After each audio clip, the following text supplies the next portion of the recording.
Señoras y señores, bienvenidos a Tiempos Modernos. Sirvió en 3 grandes guerras y fue uno de los 5 norteamericanos en ser nombrado general del ejército. Procedía de la América profunda y de una familia en la que el padre había recibido la medalla de honor durante la Guerra Civil norteamericana. Fue un personaje controvertido, un verdadero líder militar, pero por encima de otras consideraciones, el general Douglas MacArthur fue el militar más condecorado de la historia de los Estados Unidos. El 2 de septiembre de 1945, a bordo del acorazado Missouri, se firmó la rendición de Japón en la bahía de Tokio, con lo que terminaba la Segunda Guerra Mundial. El maestro de ceremonias fue Douglas MacArthur, vencedor en el escenario del Pacífico y quien se convertiría en el gobernador del Japón ocupado por los aliados. ¿Quién era aquel hombre al que se confiaba tan enorme tarea? Douglas MacArthur había nacido en Little Rock, Arkansas, en una familia militar.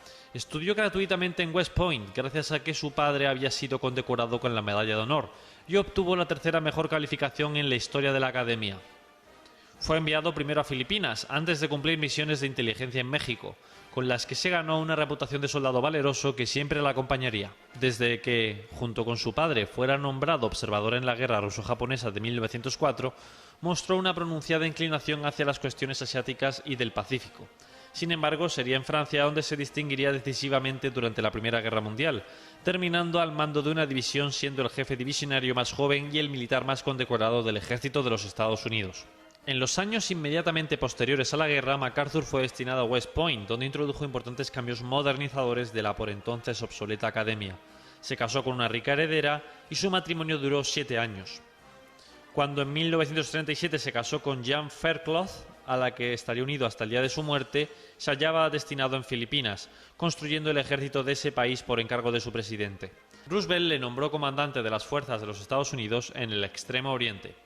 El estallido de la guerra contra Japón le tomó en Filipinas, de donde hubo de salir para Australia, siendo nombrado jefe de todas las fuerzas aliadas en el Pacífico.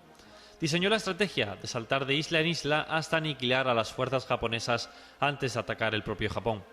El contraataque comenzó en Guadalcanal en agosto del 42, donde los estadounidenses obtuvieron la victoria tras una terrible, larga y sangrienta batalla, y siguió en Nueva Guinea, Tarawa, las Islas Marianas, Filipinas, Iwo Jima y Okinawa, como principales y no menos sangrientos hitos. El paso principal de las operaciones lo llevó el Cuerpo de los Marines de los Estados Unidos. El lanzamiento de las 2 bombas atómicas hizo innecesario la planeada invasión de Japón, que con toda seguridad hubiera sido la batalla más dura de todas, y condujo a la rendición y la ocupación de Japón. MacArthur fue nombrado máxima autoridad en el país, al que condujo a través de una difícil senda hacia un nuevo horizonte. En el año 1950 fue llamado de nuevo al mando de las tropas de Naciones Unidas al producirse la invasión norcoreana de su vecino del sur. La campaña fue dura y tuvo muchos altibajos, aunque MacArthur logró restablecer el equilibrio e incluso llevar a los comunistas al borde mismo de la derrota, pero la propuesta de utilizar armamento nuclear contra Corea del Norte y China le supuso ser depuesto por el presidente Truman en abril de 1951. MacArthur regresó a Washington después de 11 años fuera de su patria. Se dirigió al Congreso en una célebre alocución en la que fue interrumpido en 30 ocasiones por las ovaciones de los congresistas. Se rumoreó que a partir de entonces se dedicaría a la política en las filas de los republicanos, pero no terminó de cuajar. En sus últimos años se reunió en varias ocasiones con el presidente Kennedy, al que censuró por su operación de Bahía de Cochinos contra el régimen de Castro, y aconsejó que no se implicase en la guerra de Vietnam. Como en tantas ocasiones, su análisis demostró ser, en última instancia, correcto. Don Nico Roa, muy bienvenido. Me alegra mucho volver a tenerle entre nosotros. Muchísimas gracias, Fernando. Muy amable, bien hallado. Es un placer, de verdad. Bueno, pensábamos hablar de un auténtico personaje, como es el general MacArthur, y como principal rasgo, o primer rasgo de su carácter a resaltar, el de su valor personal. Era un hombre verdaderamente valeroso en la Primera Guerra Mundial. Por ejemplo, él no se ponía la máscara antigas hasta que el último de sus soldados se la había puesto, lo que le dejó secuelas respiratorias para toda la vida. Pues sí, la verdad vamos a hablar de un personaje que tiene una variedad de perfiles que son interesantísimos y desde luego es un militar en estado puro, el militar más condecorado de su país, un hombre polémico, un hombre controvertido, un hombre con un ego terrible, al final le causó su defenestración, pero fueron muchos los factores. Un hombre que él en sus memorias, que si no me equivoco se llamaban reminiscencias. Él decía que él aprendió a montar a caballo y a disparar antes que andar. Sí, sí. Su padre general, Arthur MacArthur, ya le marcó una tradición castrense de la que él siempre hizo gala. Fue probablemente el mejor soldado que ha tenido los Estados Unidos en una época de grandes soldados en los Estados Unidos. Entonces, en efecto, le encontramos haciendo cosas en diversos sitios, como en México, etcétera, pero aparece en la Primera Guerra Mundial al mando de una división, la división Arcoiris, Rainbow, que llevaba el general Pershing. Y él hace gala de valor delante de sus hombres diciendo que ninguna granada alemana le puede matar cuando ha estallado al lado, etcétera. No se pone la máscara antigas y ello le provoca problemas. Él ya tenía problemas de garganta y tal, le provoca estar ciego 10 días. Incluso luego él era fumador compulsivo también, ¿no? Con su característica pipa de mazorca de maíz, con la que tantas y tantas fotos, este hombre con esa telegenia, ¿verdad? Porque un hombre que la cámara le quería, él lo sabía y sabía ponerse en los ángulos pertinentes. En todo caso, se contaba también una anécdota que él capturó una patrulla alemana a golpe de fusta. Él no llevaba arma de cinto.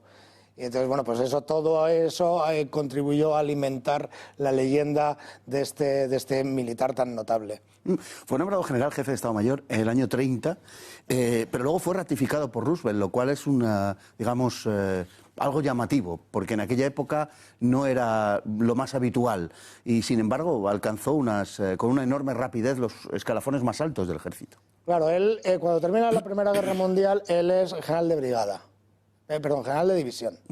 Al terminar la Primera Guerra Mundial se desmovilizan muchos militares y él logra conservar... Él temía que le... Sí, pero se apoya en su padre. Y la influencia que tiene de ciertos políticos logra quedarse en el ejército, pero perdiendo una estrella. En 1930, el presidente Hoover, que acaba de salir nombrado presidente, le nombra para Estado Mayor porque él tenía ya conocimientos en esta materia. Entonces él se propone reorganizar el ejército americano, que en aquel entonces, siendo Estados Unidos una grandísima potencia, con esa proyección que luego ha demostrado tener, pues era el 16º.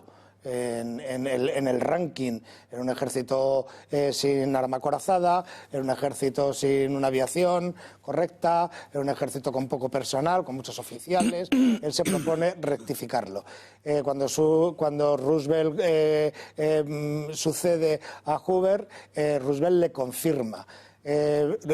MacArthur viaja a Europa y se entera de cómo se está pergeñando los países que están en ese momento en la liza, ¿verdad? Tanto los escritos de Guderian como las indicaciones del arma aérea, y él apuesta porque Estados Unidos tiene que modernizarse, pero nunca dirá que el arma aérea tiene que ser independiente, sino subordinada al ejército de tierra, y nunca creará unidades acorazadas independientes. Esto luego tendrá su consecuencia, ¿verdad? Hay un aspecto controvertido, que es el del Bonus Army, una serie de manifestaciones, de campamentos que se formaron de veteranos, que fueron dispersados de una manera absolutamente expeditiva, donde hubo varios centenares de heridos, incluso 2 muertos. Él alegó siempre que todo aquello había sido montado por el Partido Comunista. De hecho, él decía que verdaderos veteranos en esa acampada era 1 de cada 10. Esto ocurrió en 1932. Entonces, estamos hablando de la Gran Depresión americana. Mucha gente se está quedando sin subsidios, se está quedando sin dinero. Los veteranos van con sus familias, simpatizantes, amigos, acampan enfrente del Capitolio, y al principio, pues hasta el ejército les hace cocinas y les da cobijo con tiendas, ranchos, pero estos se van creciendo, el movimiento se va volviendo cada vez más virulento, van avanzando, no se disuelven, no se quieren ir a su casa, se les promete por parte del presidente que se les van a atender sus reivindicaciones, pero al final hay un pequeño grupo, como siempre, que se manifiesta de una forma violenta. Entonces, la policía no es capaz de disolverlo y interviene el ejército. En este caso es MacArthur con el capitán Eisenhower. Está con él. Y entonces, pues sí, parece ser que entran con gases lacrimógenos, con tanquetas, con bayonetas, y parece ser que muere algún manifestante en los días posteriores. MacArthur es puesto en la picota por la prensa y pasa a ser el personaje más odiado de los Estados Unidos por haber reprimido a los veteranos de su propia división, que se suponía que eran de su propia división, ¿verdad? De la batalla de Argonne, en la Primera Guerra Mundial y tal. Así es. Bueno, has nombrado el caso del capitán Eisenhower, igual que el caso de Marshall. Bueno, él los promovió activamente. El caso de Eisenhower es quizá el más notable. Y Patton. Y Patton también. Sí. Él promociona a los militares de su época. Con Eisenhower le tendrá muy cerca en varias situaciones y siempre tendrá con él una amistad que perdurará en el tiempo. Con el general George Marshall no ocurre así. Con George Marshall será una de las personas que firme en su momento la defenestración de MacArthur, y luego pues tendrá muchos problemas a lo largo de la conducción de la Guerra del Pacífico, porque la lectura unilateral de MacArthur pues no se compaginaba con la del Estado Mayor, que tenía que compaginar varias estrategias, por decir de alguna manera. Y al final, pues bueno, pero sí, es verdad que son de los grandes capitanes que da en aquel momento los Estados Unidos, y juntos comparten una trayectoria. Tenemos también el caso es que MacArthur estuvo muy ligado a Filipinas y el presidente Manuel Quezón le encargó la formación del ejército filipino. MacArthur está ya en Filipinas con su padre, el general que fue gobernador, Arthur MacArthur. Luego él va en el año 22 y en el año 26 o 28, que voy de cabeza, no me acuerdo muy bien, pero sé que en el 22 va a Filipinas también, cuando es colonia americana. El presidente Manuel Quezón, ya tiene a partir de 1935 la palabra formal del presidente de los Estados Unidos de que se constituye en una Commonwealth y empiezan a preparar su independencia. Por lo tanto, Filipinas va a necesitar un ejército que le pueda hacer respetar su viabilidad como Estado frente a los estados amenazantes vecinos, como puede ser, por ejemplo, Japón. Entonces, el presidente Quezón, que ha tenido amistad personal con MacArthur, le pide al presidente Roosevelt que por favor le ceda a este hombre para que organice un ejército. Roosevelt accede. Roosevelt se lleva bien con MacArthur, a pesar de que MacArthur es muy faltón y le falta mucho el respeto al presidente Roosevelt. Está por encima siempre, ¿no? Y entonces Quezón le dice que, bueno, pues que por favor que le organice el ejército como él pueda. No había nada, había una especie como de grupos de scout o de exploradores, más lo que se llama constabulary, que es una especie de guardia civil, etcétera, ¿no? Y le nombran mariscal. Es el único mariscal del ejército filipino. Sí. Y MacArthur pues le hace ver que necesita una serie de impedimenta, de logística, de soldados que Filipinas pues en ese momento no está en disposición de poder pagar, y todo tiene que pasar por los Estados Unidos, pero los Estados Unidos no está dispuesto en aquel momento a poner dinero porque se muestra totalmente aislacionista del conflicto que está a punto de emerger en todo el mundo. Y en Filipinas le coge la Segunda Guerra Mundial, le coge la invasión japonesa en 1942, fulgurante, lo conquista en el espacio de pocas semanas el país, y bueno, pronuncia aquella frase de volveré. Bueno, realmente la frase la dice en Australia, pero se refiere a volver a Filipinas realmente. Shall return. Y efectivamente volvió casi 3 años después, 2 años y medio largos después, y allí es donde empieza a forjarse verdaderamente la figura pública, la figura histórica, podemos decir, de MacArthur. La leyenda. La leyenda, el mito. Sí. La leyenda, en efecto. MacArthur pensaba que en Pearl Harbor los japoneses habían sido derrotados. Cuando a él le llegan las primeras noticias, el 8 de diciembre de 1941, él piensa que lo que ha pasado ha sido una derrota de los japoneses. Cuando inmediatamente los japoneses, al día siguiente o a los 2 días, están desembarcando en la zona norte de Luzón, su sorpresa es mayúscula. Los japoneses atacan todos los aeródromos de Filipinas, Campo Clark, etcétera, y derrotan a todo el ejército que MacArthur ha podido formar. Por lo tanto, él se refugia en 2 sitios, y son emblemáticos, en la península de Bataan y en la isla del Corregidor. Y ahí en la isla del Corregidor él escribe la leyenda. Porque la isla del Corregidor, que es un islote que cierra o custodia la bocana de la bahía de Manila, él se hace fuerte allí, los japoneses saben que está él allí, bombardean continuamente y él sale a exponerse con sus soldados, que están en galerías comunicados por un pequeño tren, etcétera. Pero ya se da cuenta el presidente de los Estados Unidos que tiene que sacarle, sale el presidente Quezón, que también estaba con él, a los Estados Unidos, donde muere de una neumonía.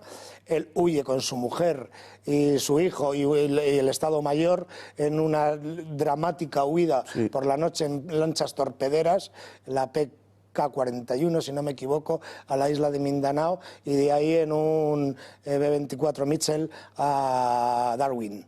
Y desde ahí organiza la defensa de lo que va a ser la reconquista, en lo que se llaman los saltos de rana. Entonces aquí entra... De isla en isla, en el Pacífico. Pero dejando entre medias bolsas que no necesitaba tomar. Claro. Con tal, esas zonas aisladas se rendirían por inanición o porque no tendrían suministro, o directamente quedarían como tropa inservible. Él saltaba de una isla a otra, dejando en medio grandes bolsas. Esto chocaba con el punto de vista, por ejemplo, de la Marina, de Nimitz, el almirante Nimitz, que decía que la afrenta de Pearl Harbor, que había sido a la Marina, la tenía que afrontar él. Y que él, con sus flotas de portaaviones, podía llegar directamente a Japón, y junto con la aviación, donde estaba, por ejemplo, el general Curtis LeMay, bombardear con atómicas Japón, y no necesitaba. Pero MacArthur dijo, no, yo he comprometido mi palabra en liberar Filipinas, y si no lo libero, los Estados Unidos vamos a quedar muy mal. Bueno, hay una parte de su biografía que es especialmente relevante y es, lamentablemente nos queda poco tiempo, pero es su dirección de la política en Japón, su carácter o su condición casi de gobernador de Japón después de la Segunda Guerra Mundial. Sí, procónsul podríamos decir, realmente. efectivamente. Sí, y además esto fue muy controvertido en su momento porque él se negó a aplicar la ley en su manera más rigorista al emperador. Él decidió salvar al Mikado. Esto no lo entendieron en los Estados Unidos ni en muchos sitios, porque en Alemania sí se ha juzgado a todos los líderes con la horca o los fusilamientos allá donde se les encontrara, y en Japón solamente se ha hecho tabla rasa, y él entendió que es que si el emperador ordenaba una cosa a sus súbditos iban a obedecer. Y eso es así. O sea, hay un libro que se llama, y lo explica muy bien una antropóloga, un libro que se llama El crisantemo y la espada. Sí, señor. En este libro explica que los norteamericanos no sabían contra quién estaban luchando. Cómo estos enanos amarillos son capaces de atarse a una palmera y con un cuenco de arroz aguantar una semana. Sin embargo, el emperador dijo, ha acabado la guerra, y como si fuera un engranaje, como un chip, todos los japoneses permitieron la entrada. MacArthur aterrizó en un aeropuerto enfrente a Tokio, que mereció decirle de Churchill, es de la gesta más valerosa de la Segunda Guerra Mundial, porque estaba rodeado de 2 millones de soldados japoneses en pie de guerra. En apenas un minuto, podemos decir que si Filipinas fue su ventura, Corea fue su sepultura. Sí, porque él llegó incluso a proponer el bombardeo atómico de las bases chinas, más allá del río Yalu, en Manchuria, porque China había puesto 890.000 soldados en Corea. Y entonces, claro, si tú estás queriendo dirigir y ganar una guerra va a causar una mortandad esa invasión, pues para él le parecía pertinente. Además, quiso poner en pie de guerra al general Chiang Kai-shek de Formosa, creando un segundo frente en la China comunista, y luego desdeñó reiteradamente al presidente Truman, con el que no se quería ni reunir. No podía ni ver. Entonces, al final, todos los generales del Estado Mayor, y a petición de Truman, decían que este hombre se había pasado 4 pueblos. Y tuvo la tentación de dedicarse a la política. Bueno, el senador Taft le quiso poner en su lista como vicepresidente si ganaba, pero Taft perdió ante Eisenhower. MacArthur y Eisenhower fueron amigos y realmente MacArthur murió prácticamente en el anonimato en su apartamento del Hotel Waldorf Astoria en 1964. Pero ahora mismo es un héroe nacional querido y admirado por todos. Y así es reconocido en Estados Unidos. Pues don Nico Roa, muchísimas gracias por compartir su tiempo con nosotros. Invitarme. Un placer verle entre nosotros y esperamos que nos visite con alguna mayor frecuencia. Cuando me llames. Es posible. Muchísimas gracias y a todos ustedes igualmente por estar ahí día tras día y hasta el próximo programa, si Dios quiere.